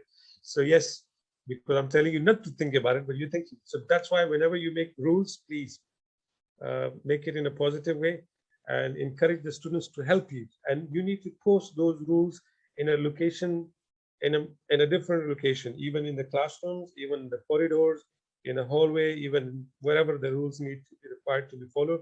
So where they can be seen, and you can print even the graphic with the image, not just the word. I'm sorry, the KC children will not be able to read the rules, but yes, the images, you can do it. But please, again, I want to tell you something else. They don't get the picture and crossed with the red mark. Same like they say, um, don't smoke. And I've always seen that is a round circle. The cigarette is there, but there is a red cross on it. So I've asked most of the people, whenever they see this one, they think, what happened? He said, actually, remind me to smoke. Yes, that's true, because it's written, do not smoke. And it's telling me in a different way, because my subconscious trying to get it, yeah, you have to smoke. Doesn't matter wherever the signs are written. So yes, you need to be very careful while you try to make those rules and reinforce those rules in a high rates initially. Again, these rules, you need to reinforce them in a very high rates at the beginning and throughout the year. Not just at the beginning, you make them follow the rules, but later on, most of the schools, they try to ignore those rules. Never ever try to compromise on these rules. Always try to emphasize on them as if it's their first day. Some people say that as a few or three, some children may even need individual rules. No, it could be applied to all of them, because those rules are individual. They are not individual, they are general rules within in a good and healthy society. So why not? It has to be implemented on all, not only on just few students. So yeah, why students misbehave? This is a very big question. Many people ask that, okay, if there is a rule, but still students like to misbehave. We need to think about it. And I want you guys to just write one answer for this question in the chat box. I would just wanted to see a few of them, because I'm not focused on that. Yes, if you can write why students misbehave, because they are hungry. Attention, okay, very nice. Anything, I just wanted to see, yeah, attention, usually attention. Slide. Okay. You guys can write your opinion about this. I'm gonna give you the answer. Yeah, they could be ignored. That's true. Angry, yes, anger is also involved in that. I 100% agree. Disturb by something. So this disturb is a very big word. They can be disturbed by the weather condition, because some schools, they put an air condition on 15 and they're so cold they can't sit. And some, they can adjust their body, they must be wearing big example, but we're not concentrating on the child because he is disturbed. Maybe he disturbed by something else. Yes, not able to learn, irritated, hypersensitive. I love these responses, because this is kind of a creativity coming out of different individual mind. And I always respect each and every individual brain, which is logical. Thank God that we are dealing with children, and it is one of the challenge. Okay, now if we think about your responses, so I came up with the three responses, which is attention, which is they want to escape, and which is a sensory. Like some kids, they wanted to touch something for no reason, because they like to vibrate, they want to drum. Yes, you can fit all of your responses. Each and every individual of you mentioned your responses. So it goes along with that, because the learning will be hindered by one of these, not just only escape, but one of these. Yes, they need attention. Most of you have mentioned this. Some, they want to skip the classroom. They don't like it for some reason. Look, there are always four whys. Whenever you question a child, when you try to follow up with it, ask him why you hit Ahmed, for example, because he was disturbing me. Again, ask why. Because I asked him to give me the pencil and he didn't give me. Why? Because I forgot my pencil in the house. Why? Because I was in a hurry that my mom packed my bag, so I forgot to pencil. So you see, what is the root cause? So you as an individual, as educator, can do the root cause analysis. Where is the main problem? The main problem is child is always in a hurry. He doesn't pack his bag properly. He's missing his things, and then he come up in the class and he disturbs. And that's why Ahmed is beating Ali or whatever. So four whys, you need to figure it out.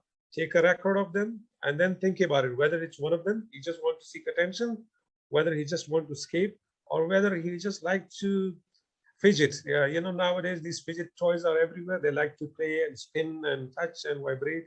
So it can move because we get used to a lot of things in our hands, especially mobiles. So how to identify these functions and behavior? I already give you the answer for this, that you can ask them at the beginning the questions, why, and why. So then you can reach to the root cause. What is the reason behind it? And you can figure it out. And choose from the different variety of the questions. You can interview them, you can observe them. Sometimes when you ask the children, they may not give you a proper response for the issue. So what do you need to do? You need to follow up for a few days to find out why it's happening. What is the root problem? So you need to get the complete picture. Without just one incident, don't judge them. Please, this is the proper way you need to identify this behavior. Otherwise, you will never solve these issues. Right. Now we're coming back to the learning pyramids. And we already talked about the Bloom's taxonomy, but this is a learning pyramid. Learning pyramid was developed by the National Training Laboratory. It shows that type of teaching, learning that most likely to be retained. Imagine now, you just look at this. I'm giving lecture, which I'm so upset about it because I shouldn't be doing it. Why? Because reading is much better than lecture. You can retain something by 10% by reading. That's why I'm telling you, please guys, read the slide because I'm even lecturing you. So imagine some people are auditory or audiovisual both, so they can retain some knowledge by 20%.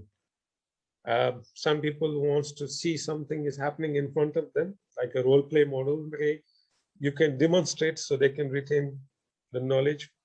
They can discuss once you give them the opportunity to discuss. But I'm sorry, I love to give all my audience the opportunity to discuss, but we are now in the technology world, so we don't have this luxury now to use it anymore. We are just depending on cameras and mics and all of this stuff. And of course, I love doing practices.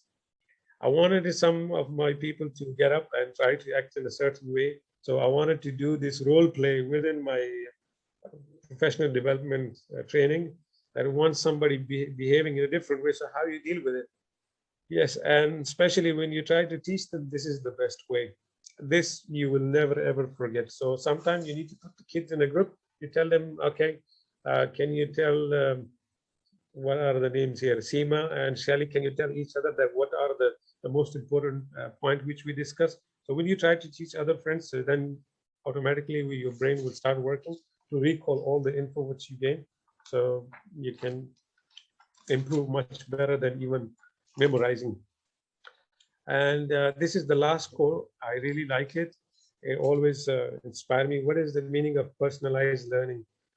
Always kids are different. We take them all as a one class, but we always forget that Ali is different to Ahmed, Seema is different to Sonia. I'm sorry, these are the two names I can see. Dr. Malika is different to Rauf. These things we need to consider them. It is very important. Personalized learning is an educational approach that aims to customize learning for each student. And if we don't customize this, everything we want to customize in our real life. If I like the phone, I always like the black screen, black cover, and I don't like the blue one. Yeah, because I like customized things. So children also have their preferences, and this is the way they can learn. So each student gets a learning plan that based on what they know and how they learn best. Not only what I know the best. It's not up to me. It's up to him what he likes to learn the best. So I don't want to say anything, but more than that, I can say I thank you for your participating, and especially in my session. And I hope you guys must have treasured something from this time. And I hope you must have got some useful and profitable ideas. These were just ideas. I'm not giving you the solution for every single problem.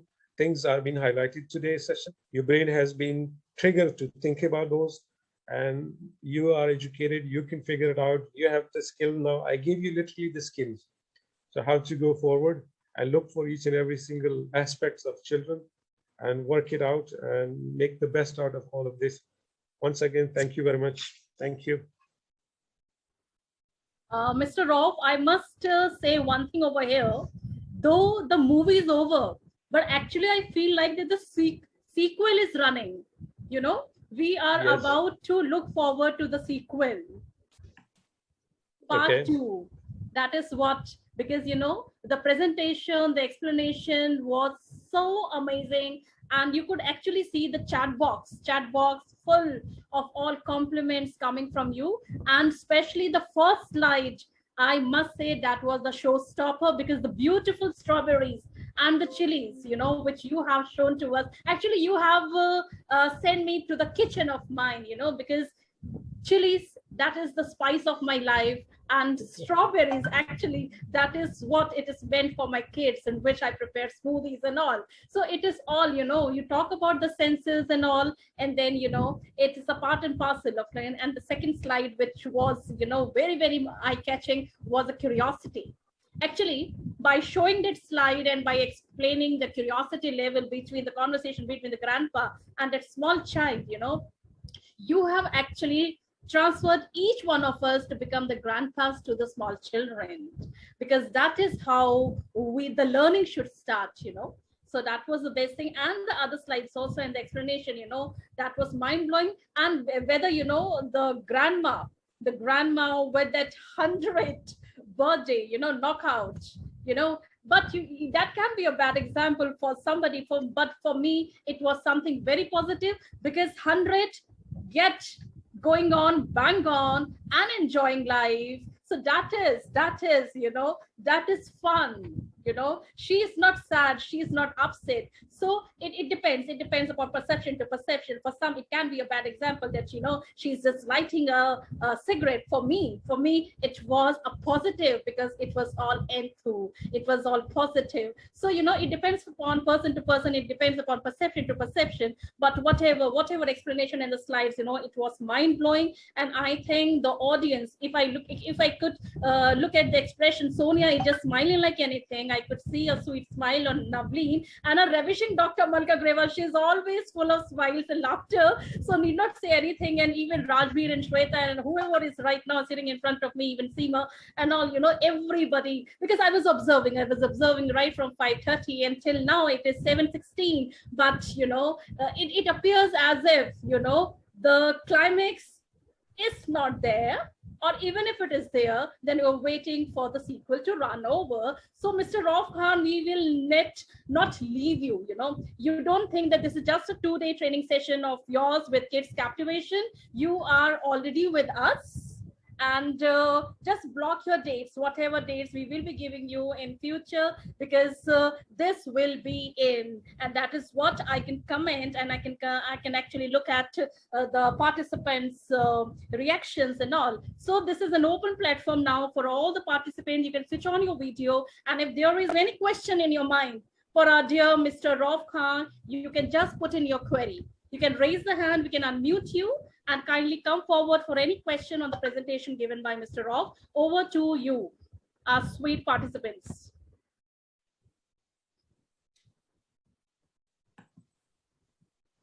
Yeah, I could see one. Yes, Miss Pavni. You can unmute yourself. I would take the help of the technical team over here to please unmute Pavni so that she can put her question. Yes, Pavni dear. Good evening, ma'am. Good evening. Ma'am, my question is that I did not understood intrinsic motivation. Okay, intrinsic motivation. So, Mr. Rauf, you can just throw some light on the intrinsic motivation. I didn't want to go in more deep details about this, because I always like to give examples for understanding, because this is how, if we make you read the explanation or definition of certain vocabulary, so this will make you more confused. So I try to keep it very simple. And again, for your question, for the sake of your question, I want to give you, forget your name, sorry, the questionnaire, because I can't see the name even. But anyway, for you, the extrinsic motivation is that you came to this session because you wanted, or somebody told you you have to take this session. Give me the answer, please. Pavni, I have a small suggestion for you. a kids captivation sensitization 3-day teachers training workshop. Did you come to this workshop on your own, or somebody forced you to attend this workshop? If you attended this workshop on your own, that means you yourself were motivated. No, I need to attend this workshop. That is what? Intrinsic motivation. And if There you go. somebody says, yeah, maybe you need to attend, somebody's forcing you, or somebody's suggesting you, somebody's referring you, that means extrinsic motivation. So whatever you want to do, if you're motivated from within, that is intrinsic. Pavni, is it clear? Pavni cannot be unmuted, I believe. Yeah, she sent a message in the chat box like, yeah, it's clear. Yes, it's clear. Yes, so thank you so much. Yes, do we have any other query by any friends, attendees? No query as such, but Yeah. I would like to just tell you again today, it was a very fruitful session. Of course, you know, I have taken down each and every note, each and every word that he has said. And these little reminders we need in our daily lives, you know, as we say, talk about life skills or what. See, academic is separate, you know, but all these skills that we require to deal with the children, it's like really, you know, he has given such lots of information that would be, of course, required and applied in our real life situations. Thank you so much, Navleen. And here I have a piece of advice for all my attendees and friends over here. As Mr. Rauf has already, you know, taken 2 topics as the workshop for the kids captivation. Similarly, if you are interested for any other presentation or workshop on some specific topic, you can please put it in the chat box, or you can get back to us with your topic so that we could arrange a particular workshop on those particular topics in the pipeline. Okay, because I think these 2 topics which Mr. Rauf has taken were really great, and we look forward for such, again, great topics to be covered by kids captivation. So this is a request that whatever areas, whichever topics you're keen to, you know, understand, keen to be covered, you can please put it in the chat box, or you can get back to us also. So over to Dr. Malka Grewal. Thank you, Shelly. You've always been very energetic, and today it was the same. It's been a long time. I was a kind of like, okay, it's getting too long, because what happens is, you know, people, again, when we talk about attention span, when we talk about patience, you know, all of us are lacking. So I was a little worried, but yes, I'm so happy and grateful. And for that, I would say the credit goes to Rauf, because still I have 51 participants in the room, and that's wonderful. Thank you so much, Rauf, for being here with us. And I appreciate for all the time that you've given it to us.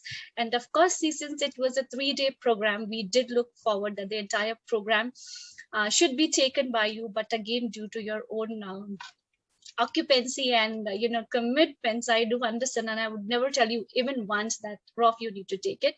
So thank you so much for being here with us. And yes, as Shelly has already told, that you are a part of the KC family. And in fact, the day you said me, okay, Malka, I will take up, that day we had decided without asking you that whether you would be joining us or not. We have already decided, and you are a part of Kids Captivation. Yes, so I hope you will say yes to it. Thank you so much. This is seems like a big honor for me to consider as a family in your Kids Captivation, and I will do my best as much as support I can provide whenever I'm free. Or I can't make a whole of promises. I can't say that whenever I'm not free, but still I can give promises because there are some other priorities. Yes, you guys are always in touch, especially Dr. Malka. She always tries to be in contact, and we plan a lot of seminars and workshops. Sometimes I need some help from her, sometimes she asks for it. So we can come up with kind of a conclude idea, whatever is the issues or problems or challenges you face, or you already have the fear about them before starting those KC's branches in a different schools on different areas. So you can come up with this and we can discuss it. And once again, I'm telling you, it's really an honor to meet all of you. It was my pleasure to know you. And I was wondering that, I'm sorry, that's my phone. Sorry. Yeah, by the meantime, I would request the technical team to please put forward the forms for the attendees to kindly fill. Yes. Do you think I need to fill the form as well? Yeah, Rauf, you don't need to fill you. I'm just going to give you a certificate Okay, like because that. I keep seeing the link, so I thought maybe should I click or I should not click. Okay. I know this is for the internal purpose, but once again, I'm coming up to the same point as I was just interrupted by the phone calls. So please, whenever you guys have any issues, please contact Ms. Malka. You can contact me, and you can ask for even individual questions, because this is a lifelong learning. You can't stop from today that, okay, we got what we need to know and we can run our whole sessions or whatever we want to do. No, it will never happen, because each and every step you take, I always say this was a theory, but when it comes to the practice, you might take from my session 10% and you might forget even 20%, which we were talking about. So that's why I try to give you highlights to trigger all of these thoughts and integrate it into my today's session, that you will think about the chilies and strawberries, think about the grandma and the grandparents, think about the butterfly and the frogs. Because I'm visual, I always keep these images in my mind. So then automatically it starts flowing, the info, the knowledge, what I acquired already. So yes, don't make the children to play with them in the dinosaur in your classroom. So how is it going to happen? You guys have those tools, but I need to just point it out towards them. You know how to make the rules, you know how to do the classroom disciplines, you know how to talk, how to evaluate, how to reinforce all of this. You knew already these, but my point was just to show you that you already have it. So thank you once again, and it was a pleasure, and I hope I can continue next time very soon. And it was, you guys was really lucky that these 2 days was holidays, and it's still here in Egypt now. It's 4 o'clock. Yeah, it's almost 4 o'clock. Yeah, 4 minutes to 4. So usually I come back home 7 o'clock, and I'm that tired, and I'm not having this much energy. And I know the time difference between India and Egypt, I think it's 4 hours, or I think 3.5 hours, I guess. So whenever it's time available, so we can arrange, I hope, and we can meet again. Thank you. Thank you so much, Rauf. But guys, if he said that he's very tired and he hardly has time, let me reveal the truth. Like, it's anytime 24/7 Indian time, whenever I want anything, and I'm in the last minute. So it's none other than I think of one person, that is Mr. Rauf, be it midnight or be it whatever. So that's a lie. But yes, even no matter what, how tired he is or whatever his other part is, I have been like so ignorant. I've never wanted to know. It's just like, I want this, right? And then he is a kind of an encyclopedia to us, because again, we have a group wherein we have a lot many international teachers, especially teachers with English, and people from Africa, people from all over the globe. They just put in a text. They do not ask for anything. They just specifically say, Rauf, can I have this? And believe me, you ask for one thing, you get 10 things. So that's something good about him. It's not that he's my friend and I'm telling that, but yes, I want all of you to know he's a person who would be there to help anybody and everybody on earth. So thank you, Rauf, for being here with us. And here we have a small token of gratitude for you. Nothing much, because see, we are not physical, and then Europe, यहाँ Egypt बहुत दूर है, तो parcel में पैसे बहुत लग जाएंगे, तो यहीं पे accept कर लो. That's all for you, Rauf. Thank you so much. It's really nice. I like it. It's amazing. I loved it. Thank you so much, guys. Especially, it's an honor. It's nothing else. This much respect and gratitude you guys provided me, because sometimes you do a lot of things for others, but at the end we all greedy about the appreciation. So this is more than anything, even your words. Thank you, Malka. Thank you so much. Thank you so much, Rauf. Over to you, Shelly. Yeah. So it was just a token of love and regard from the KIPS Captivation to you. And I hope you will cherish it.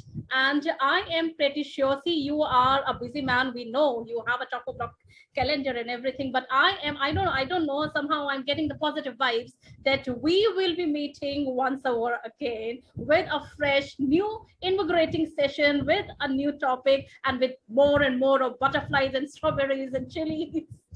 and whatnot. So that was something great. So, I mean, my dear friends, as you must have already seen that Mr. Rauf has a busy calendar, and it's very difficult for him to rope in for some other session so soon. So for tomorrow, we will be having the topic role of parents in development of social and emotional behavior by Dr. Sagarika Bhatia. Now, Dr. Sagarika Bhatia is the head of the school. She's an author, educational thought leader, speaker, global ambassador for human rights and peace. And also, she leads academics and learnings at Ground Plus Sports, former principal at RBK International Indralok, and former vice principal at RKT International Academy, former academic coordinator and French faculty at DY Patil International School, Worli, former faculty and international students exchange program coordinator at Koda Group of Schools, and she has studied Doctor of Philosophy Education at University of Panama.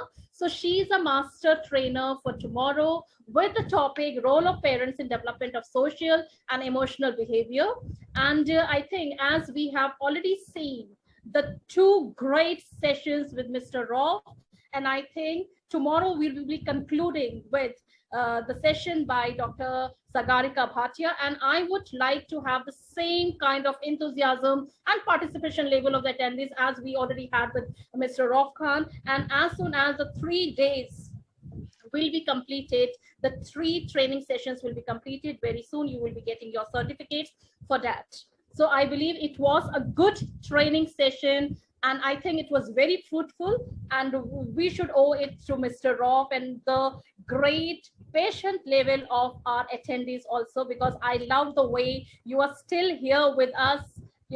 If we started at 5:30 bang on, and now it is 7:30, 2 hours, and still I could find the smile on my beautiful friends and attendees over there. So this is the moment, and we should cherish it, because this is the energy, and we will rock it out in the another sessions also. So before we say final goodbyes, I would love to show you a good motivational Bollywood video, so that the end of the session really becomes even more motivated with you. So I can request the technical team to kind